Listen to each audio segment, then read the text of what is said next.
dá na ruky a vietor obracia ho v prach. Ten, kto už padol v strachu, vie postaviť sa zas. Nie každý koniec býva koncom, nie každá rána je pád.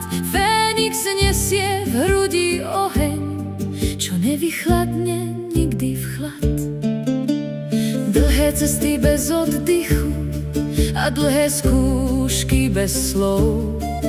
Telo klesá od únavy, no vôľa vracia sa mu do snov. V bylinách, v ohni a v tom tichu, čo bolí aj lieči.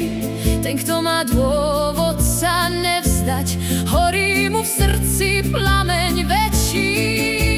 Fénix stáva tam, kde iní zhasnú, z popola dvíha svoju silu vzácnu. Čo bolo zlomené v rukách jeho znovu horí, a z konca cesty nový smer sa tvorí. Fénix kráča, aj keď bolesť nepovolí, aj keď chlad lezie v kosti a čas nespomalí. Kým v ňom žije, čo i len jediná iskra.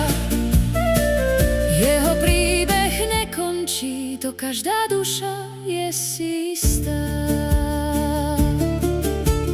Nie v hluku rastie jeho sila, nie v hneve, čo rýchlo zhorí, ale v tom tichom momente, keď človeku záleží na rozhodnutí, že vezme na seba únavu, smútok aj čas, čo sa vlečie jak tieň. A predsa ráno oči otvorí a znova postaví sa ako v ten posledný deň. Znak Fénixa nenosí ten, kto nikdy nepoznal strach ani pád, ale ten, kto sa z trosiek a chýb naučil sa znovu poskladať a stáť.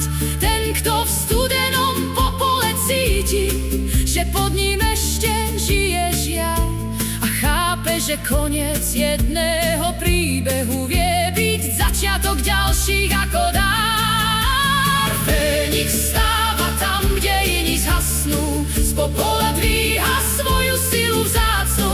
Čo bolo zlomené v rukách jeho znovu horí, a z konca cesty nový smer sa tvorí. Fénix kráča, aj keď bolesť nepovolí, aj keď chlad lezie v kosti a čas nespomalí. Kým v ňom žije, čo i len jediná iskra.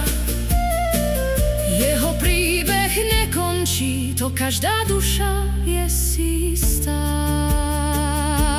V dymovom kruhu pri bylinách a iskre, v tichu, čo skúša, aj vracia silu späť.